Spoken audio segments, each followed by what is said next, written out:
बिस्मिल्लाहिर्रहमानिर्रहीम। अस्सलाम वालेकुम स्टूडेंट्स। आज के लेक्चर में हम सॉल्व करेंगे एक्सरसाइज नंबर 7.1 का question number 12 to question number 16। Lecture start करने से पहले मेरे चैनल को लाइक, सब्सक्राइब और शेयर ज़रूर कर दें। इसके अलावा डिस्क्रिप्शन बॉक्स में मैं अपना व्हाट्सएप नंबर शेयर कर रही हूँ। ऑनलाइन ट्यूशन के लिए आप मेरे से उस नंबर पर रब्ता कर सकते हैं। स्टार्ट करते हैं। Question number 12 is find unit vectors of the following vectors. यहाँ पी क्यू हमने इसका यूनिट वेक्टर फाइंड करने हैं और पी और क्यू कोऑर्डिनेट्स गिवन है। ये हमारे पास x1 y1 की वैल्यूज़ होती हैं और ये x2 y2 की वैल्यूज़ होती हैं। अब यूनिट वेक्टर फाइंड करने के लिए सबसे पहले हमने वेक्टर फाइंड करना है पी क्यू। ये किस तरह से फाइंड करेंगे? इसका फार्मूला होता है x2 minus x1 i plus y2 minus y1 j।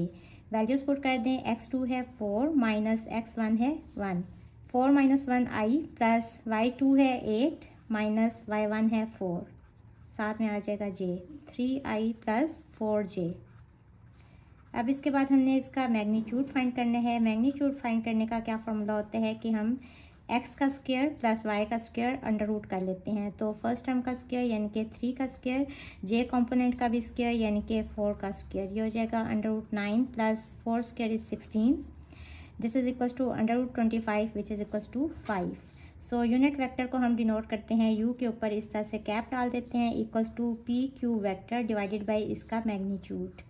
ये इसका फार्मूला होता है यूनिट वेक्टर फाइंड करने का। This is equals to P Q vector क्या है 3i plus 4j divided by इसका मैग्नीट्यूड क्या है 5। इसको आप इस तरह से भी लिख सकते हैं 3/5i प्लस 4/5j। ये इसका आंसर आ गया।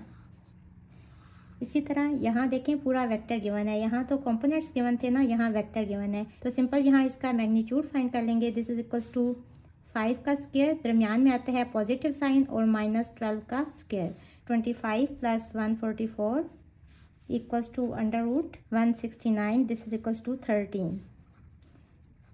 अब हमें यूनिट वेक्टर चाहिए ना, ये वाला इक्वल्स टू, ये ऊपर वेक्टर है और नीचे इसका मैग्नीट्यूड है। दिस इज इक्वल्स टू ऊपर वेक्टर लिखें 5i minus 12j divided by इसका मैग्नीट्यूड है 13। This is equals to 5/13i minus 12/13j। ये हमने इस वेक्टर का यूनिट वेक्टर फाइंड कर लिया। So this is our answer. Third part में हमें वेक्टर गिवन है equals to -6i minus 8j। ये हमें इस तरह से भी गिवन हो सकता था -6 और -8। अगर इस तरह से गिवन होता ना तो इससे भी हम इसको इस तरह से लिख सकते थे। बहरहाल ये वेक्टर है। अब हमें चाहिए इसका magnitude. This is equals to first term -6 का स्क्वायर प्लस सेकेंड टर्म यानी कि -8 का square. This is equals to under root 36 plus 64। This is equals to under root of 100 equals to 10। अब हमें चाहिए unit vector. This is equals to B vector over its magnitude equals to B vector क्या है -6i minus 8j divided by 10। This is equals to -6/10i minus 8/10j। अगर simplify हो रहा हो तो उस केस में आपने सिंप्लीफाई भी करना है। 2 3 ज़ा 6, 2 5 ज़ा 10, 2 4 ज़ा 8, 2 5 ज़ा 10। This is equals to -3/5i minus 4/5j। So ये हमारे पास यूनिट वेक्टर आ गया। This is our answer. Question number 13 is if a equals to 3i minus 2j and b equals to i plus 4j, then find x and y such that xa plus yb equals to 4i minus 12j। सबसे पहले ये हम लिख लेंगे, ये given है और इसके बाद यहाँ सिंपल a और वेक्टर b की वैल्यूज़ पुट कर देंगे।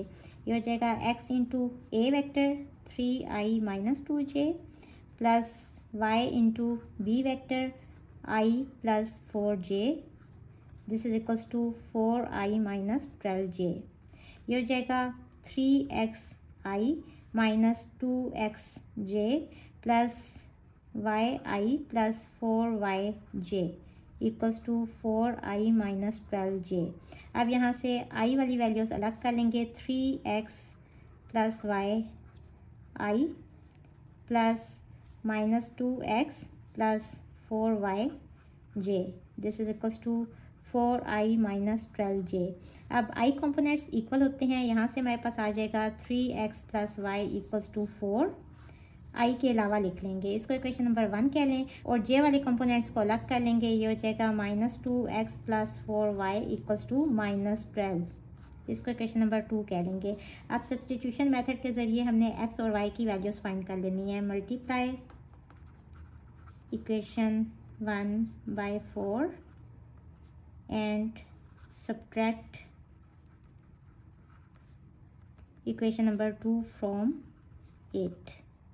तो हमारे पास क्या हो जाएगा 4 into 3x plus Y equals to 4 into 4।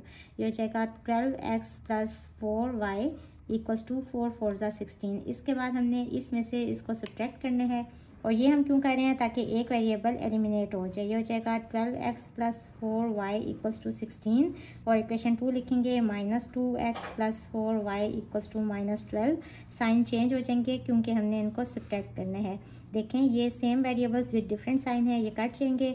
12 और plus 2 is 14, x equals to 28। यहाँ से आ जाएगा x equals to 28 over 14, this is equals to 2। एक वेरिएबल की वैल्यू आ गई 2। Put x equals to 2 equation 1 या इक्वेशन 2 में से किसी भी एक इक्वेशन में पुट कर दें। मैं इक्वेशन नंबर 1 में पुट करूँगी, वही है। किसी भी इक्वेशन में पुट कर देंगे तो आंसर सेम आ जाएगा। 3 into 2 plus Y equals to 4, 3 2 ज़ा 6 प्लस वाई इक्वल्स टू 4। यहाँ से आ जाएगा y इक्वल्स टू 4 माइनस 6, तो y की वैल्यू आ जाएगी -2। यहाँ से हमारे पास x equals to 2 and y equals to -2। ये दो आंसर्स आ गए। हमने x और y की ही वैल्यूज़ फाइंड करनी थी ना, तो ये हमारे पास वैल्यूज़ आ गई। This is our answer. Question number 14 में हमें डी, ई, एफ और जी ये वेक्टर्स के कंपोनेंट्स गिवन हैं और हमने फाइंड करने हैं ये वाले वेक्टर्स जो आगे इसके पार्ट्स में गिवन है। सबसे पहले हमने फाइंड करने हैं डी, ई वेक्टर। अच्छा, यहाँ जो कंपोनेंट है ना, ये इस तरह से भी गिवन हो सकता था या आप इसको ऐसे खुद से भी लिख सकते हैं 3i और -2j। ये हो जाएगा -3i -5j, ये हो जाएगा 0i + 5j और ये 3i + 6j। और उसके बाद जैसे डी, ई है ना, ये हमने फाइंड करना है। तो जो सेकंड वाली टर्म होती है ना ई में से डी वाले जो कंपोनेंट्स हैं वो हमने माइनस करने होते हैं। तो -3 और माइनस ये वाला 3 और साथ में आ जाएगा i और बीच में पॉजिटिव साइन होते हैं और जे वाले कंपोनेंट्स भी साथ में माइनस हो जाते हैं। जे वाले कंपोनेंट्स कौन कौन से हैं? -5 और -2। -5 फार्मूले का नेगेटिव साइन और ये वाला -2। ये हो जाएगा -3 इज़ -6i और plus -5 minus plus 2, -5 + 2 is -3j। तो इसका आंसर आ गया -6i -3j। इसके बाद इसके सेकंड पार्ट में D, E plus F G हमने फाइंड करना है। डी ई तो हम डायरेक्ट यहाँ से ही वैल्यू लगा देंगे। अब हमें चाहिए एफ जी, तो एफ जी इक्वल्स टू जी में से एफ को हमने माइनस करना है, आई वाले कंपोनेंट्स को भी और जे वाले कंपोनेंट्स को भी। सबसे पहले जी के कंपोनेंट्स देख लें। आई वाला कंपोनेंट ये है ना, तो 3 और एफ वाला कौन सा है? -3। तो 3 माइनस फार्मूले का और फिर -3 साथ में आ जाएगा आई। और इसी तरह जे वाले कंपोनेंट्स भी देख लेने हैं। जी के कौन से हैं? 6 और एफ के कौन से हैं? 5। तो 6 फार्मूले का नेगेटिव साइन और 5, 6 - 5j। ये हो जाएगा 3 माइनस प्लस 3, 3 + 3 इज़ 6i और प्लस 6 - 5 इज़ 1j, तो +j। इसके बाद हमें चाहिए D, E plus F G, ये वाला वेक्टर चाहिए। तो सिंपल यहाँ वैल्यूज़ पुट कर देंगे। यहाँ से मैं डायरेक्ट ही वैल्यू लगा रही हूँ, आप इसको कैलकुलेट करेंगे पूरा प्लस एफ जे की क्या वैल्यूज़ हैं? 6i + j। अब इनको सिंप्लीफाई कर लें। -6i + 6i ये दोनों टर्म्स कट जाएंगी। -3j + j is -2j। ये इसका आंसर आ गया। इसके बाद हमें चाहिए सबसे पहले ई, एफ। ई के कॉम्पोनेंट्स भी लिख लें ताकि आपके लिए आसानी हो जाए और इसके बाद एफ के कॉम्पोनेंट्स भी लिख लें 0 5। इसके बाद हमें चाहिए ई एफ, तो ये आई वाले कंपोनेंट्स को माइनस करके लिखेंगे 0 फार्मूले का नेगेटिव साइन और -3। ये हो गए आई वाले कंपोनेंट्स। और इसके बाद जे वाले कंपोनेंट्स को भी इसी तरह से लिखेंगे 5 फार्मूले का नेगेटिव साइन और -5। ये हो जाएगा 0 माइनस प्लस तो 3i और 5 माइनस प्लस तो 5 + 5 इज़ 10j प्लस 10j। ये तो हमारे पास आ गया ई एफ। अब हमें क्या चाहिए? 3EF मीन्स कि हम दोनों साइडों को 3 से मल्टीप्लाई कर देंगे। बहुत सिंपल है, सिर्फ कैलकुलेशंस ही हैं। ये हो जाएगा 9i + 10 3 ज़ा 30j। इसको इक्वेशन नंबर 1 कह लें। इसके बाद हमें चाहिए ई जी। ई वाले कंपोनेंट्स लिख लें -3 - 5 और जी वाले कंपोनेंट्स लिख लें 3 और 6। इसके बाद हमें ई जी चाहिए ना, तो किस तरह से आएगा? 3 फार्मूले का नेगेटिव साइन और -3 ये आई वाले कंपोनेंट्स हैं, और प्लस जे वाले कंपोनेंट्स लिखेंगे 6 माइनस और -5, साथ में आ जाएगा J. Minus minus plus 3 is 6i, और minus minus plus 6 + 5 is 11j। अब इसके बाद हमें क्या चाहिए, 2eg, मीन्स कि हम दोनों साइडों को 2 से मल्टीप्लाई कर देंगे। ये हो जाएगा 12i + 22j। इसके बाद हमें चाहिए, इसको क्वेश्चन नंबर 2 कह लें, फ्रॉम 1 and 2 वी हैव, हमें क्या चाहिए, 3ef - 2eg। सिंपल यहाँ वैल्यूज पुट कर देंगे। 3ef की ये वैल्यू आई है ना, 9i + 30j। अब चूंकि यहाँ नेगेटिव साइन है तो माइनस लगा के ब्रैकेट लगाएंगे, क्योंकि जब नेगेटिव साइन की वजह से ब्रैकेट ओपन करेंगे ना तो अंदर साइन चेंज हो जाएंगे। इसकी क्या वैल्यू आई है, 12i + 22j। ये हो जाएगा 9i + 30j -12i और -22j। इन दोनों को ऐड कर लेंगे, 9 - 12 is -3i, 30j - 22j is +8j। तो ये इसका आंसर आ गया 3ef - 2eg। ये कौन सा वेक्टर आ गया, -3i + 8j। This is our answer. इसके फोर्थ पार्ट में हमने वेक्टर फाइंड करने हैं 3/2 df + 1/2 eg। आपने घबराना नहीं है, सबसे पहले df फाइंड करने हैं, d और f ये लिख लें। इसके बाद हमें चूंकि चाहिए df, this is equals to i में से i वाला कंपोनेंट माइनस कर देंगे, 0 माइनस, और यहाँ +3 है तो 0 - 3i, और +5 नेगेटिव साइन, और फिर -2, साथ में आ जाएगा j। ये हो जाएगा -3i, माइनस माइनस प्लस, तो 5 + 2 इज 7 + 7j। ये आ गया df। अब हमें क्या चाहिए, 3/2 df, यानी कि 3/2 को मल्टीप्लाई कर देंगे df के साथ। ये हो जाएगा 3 × 3 = 9, -9/2i, और 7 × 3 = 21/2j। इसने इसके साथ भी मल्टीप्लाई होना है और इस टर्म ने इसके साथ भी मल्टीप्लाई होना है। ये वेक्टर आ गया 3/2 df। इसके बाद हमें चाहिए 1/2 eg। सबसे पहले हम eg वेक्टर फाइंड कर लेंगे, x कंपोनेंट्स को माइनस कर देंगे और इसके साथ i वेक्टर लिखेंगे, 3 नेगेटिव साइन और -3, और प्लस y वाले कंपोनेंट्स माइनस हो जाएंगे, 6 माइनस और -5 j, minus minus plus, 3 + 3 is 6i, minus minus plus, 6 + 5 is 11j।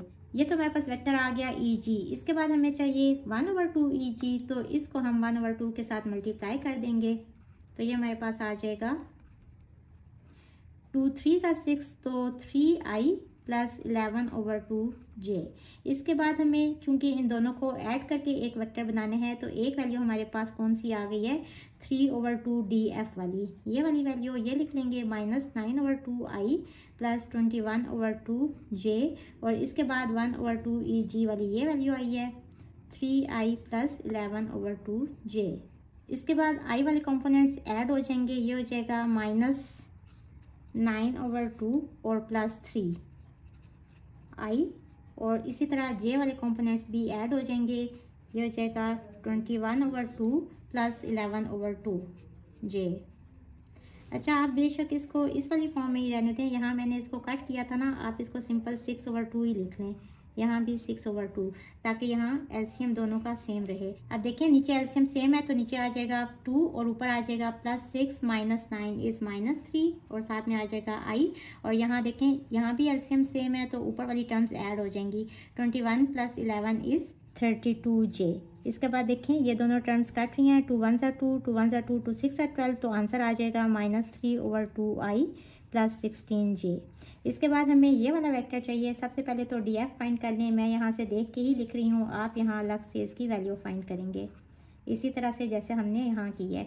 इसके बाद हमें चाहिए ef, e और f वाले कंपोनेंट्स लिख लें, ef उसी तरह से फाइंड कर लेंगे, x वाले कंपोनेंट्स को माइनस करेंगे और साथ में i वेक्टर लिखेंगे, 0 माइनस इंटू -3, और इसी तरह y वाले कंपोनेंट्स माइनस हो जाएंगे, 5 माइनस इंटू -5, और साथ में आ जाएगा j, माइनस माइनस प्लस, तो यहाँ आ जाएगा 3i, और यहाँ भी माइनस माइनस प्लस, तो 5 + 5 इज 10j।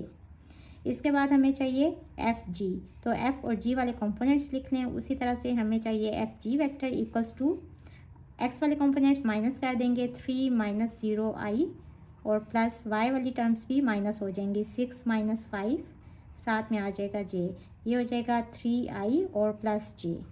इसके बाद हमें चूंकि ये वाला वेक्टर चाहिए ना, तो यहाँ सिंपल वैल्यूज़ लगा देंगे। डी एफ की क्या वैल्यू है, -3i प्लस 7j।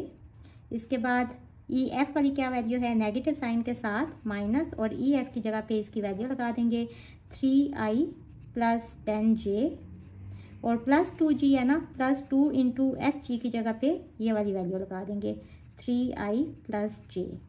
इसको सिंप्लीफाई कर लेंगे, ये हो जाएगा -3i प्लस 7j, -3i और -10j, और यहाँ हो जाएगा प्लस 6i प्लस 2j। इसके बाद i वाले कंपोनेंट्स अलग कर लें, ये हो जाएगा -3 और प्लस 6, साथ में आ जाएगा i, और इसी तरह j वाली टर्म्स को अलग कर लें, ये है 7, यहाँ -10 और यहाँ है +2, साथ में आ जाएगा j। -3 इज़ -6, -6 प्लस 6 इज़ 0, तो 0i, और यहाँ 7 + 2 इज़ 9, 9 - 10 इज़ -1j। यहाँ से हमारे पास आ जाएगा -j, यानी कि ये जो वेक्टर है ना, DF -EF प्लस 2FG, ये इक्वल टू आ गया -j के। This is our answer. ये क्वेश्चन नंबर 14 से मिलता जुलता क्वेश्चन है। If a equals to 3i plus 5j and vector b equals to 2i minus 4j then find a plus 2b। Simple यहाँ values put कर दें। a की value क्या है, 3i प्लस 5j, और प्लस 2 इंटू वेक्टर b की भी value put कर दें, 2i माइनस 4j। इसको सिंप्लीफाई कर लेंगे, 3i प्लस 5j प्लस 2 2 ज़ा 4i माइनस 2 4 ज़ा 8j। इसके बाद i वाले कंपोनेंट्स को ऐड कर लेंगे, 3i प्लस 4i, और j वाले कंपोनेंट्स को भी ऐड कर लेंगे इस तरह से। इसके बाद 4 + 3 इज़ 7i, और plus 5 - 8 is -3j। So the answer is 7i minus 3j। इस पार्ट को भी उसी तरह से सॉल्व करेंगे। 2 into A vector minus 3 into B vector. A vector की वैल्यू है 3i प्लस 5j, और वेक्टर बी की वैल्यू है 2i माइनस 4j। ये हो जाएगा 6i प्लस 5 2 ज़ा 10j माइनस 3 2 ज़ा 6i माइनस माइनस प्लस 3 4 ज़ा 12j।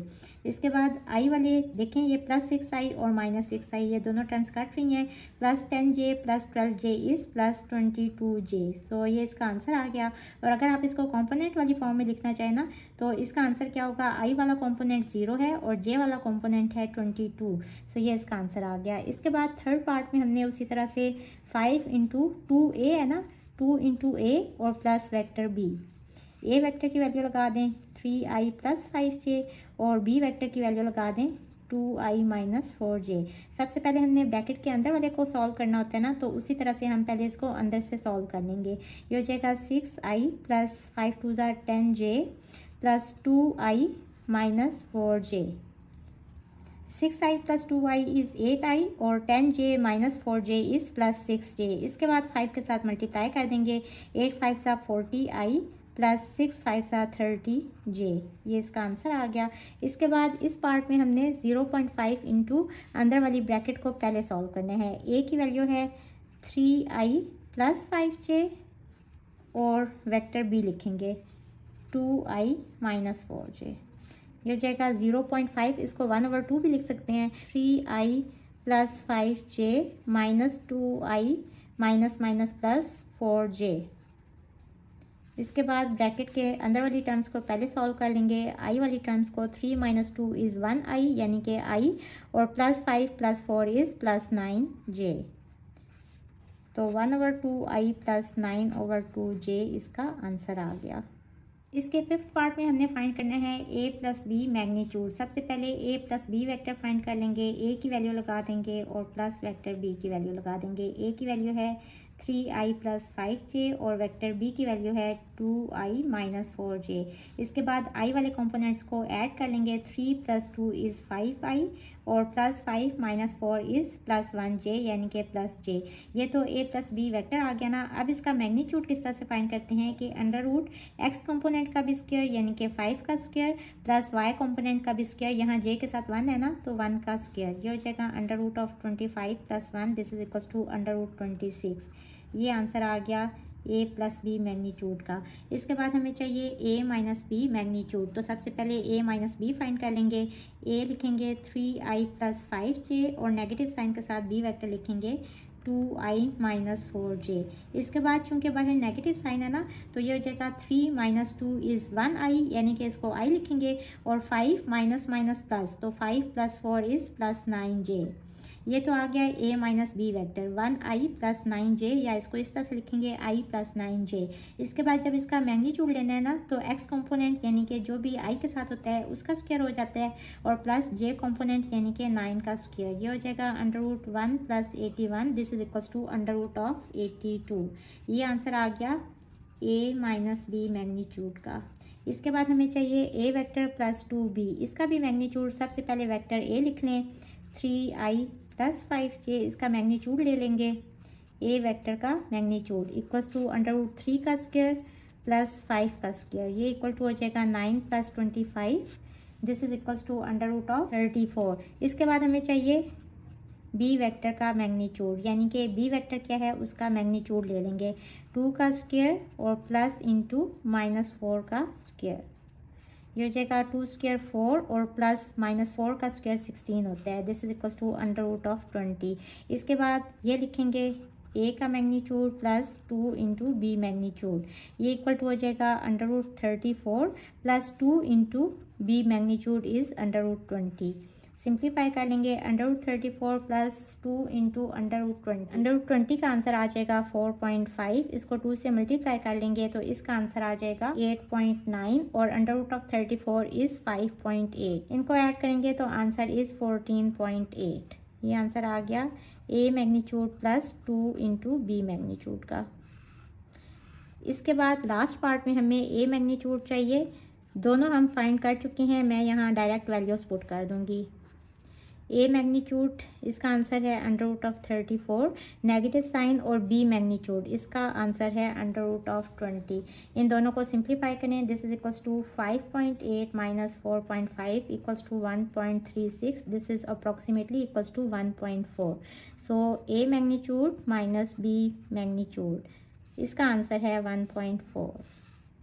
सो ये हमारा क्वेश्चन नंबर 15 सॉल्व हुआ। Question number 16 is find the value of p for which the vector u equals to 3i plus 6j is parallel to v equals to i plus pj।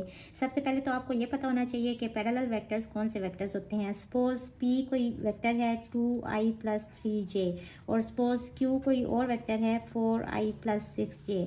ये check करने के लिए कि क्या ये दोनों vectors parallel हैं या नहीं, हम चेक करेंगे कि किसी में से कुछ कॉमन आ सकता है या नहीं। देखें यहाँ से तो कुछ भी कॉमन नहीं आ सकता, लेकिन यहाँ से हम 2 कॉमन ले सकते हैं। 2 इंटू अंदर आ जाएगा 2i प्लस 3j। अब देखें, अगर इसको गौर से देखें तो ये कौन सा वेक्टर है, ये वेक्टर p है, तो इसको हम इस तरह से लिख सकते हैं ना 2 इंटू वेक्टर p। अब देखें, अगर एक वेक्टर जो है ना वो दूसरे का मल्टीपल आ रहा हो तो इस केस में हम कहेंगे कि q is parallel to vector p। और बेसिकली ये किस तरह से होता है, सपोज p इस तरह से कोई एक वेक्टर है 2i प्लस 3j, और q जो है ना ये किस तरह का होता है, ये इसके पैरेलल ही होता है, इनकी डायरेक्शन भी सेम होती है, लेकिन ये जो है ना ये p से थोड़ा सा बड़ा होगा लेंथ में, यानी लेंथ सेम नहीं होगी, लेंथ छोटी या बड़ी होगी, लेकिन डायरेक्शन जो है ना वो दोनों की सेम होगी। तो इस केस में हम कहेंगे कि q और वेक्टर p दोनों आपस में पैरेलल हैं। अब इस केस में भी ये गिवन है कि u और v ये दोनों पैरेलल वेक्टर्स हैं। वैसे भी देखें ना, यहाँ से 3 कॉमन आ रहा है, u equals to v, u लिखें 3i plus 6j equals to v लिखें i प्लस pj। अब देखें यहाँ से 3 कॉमन आ रहा है, 3 into i plus 2j equals to i plus pj।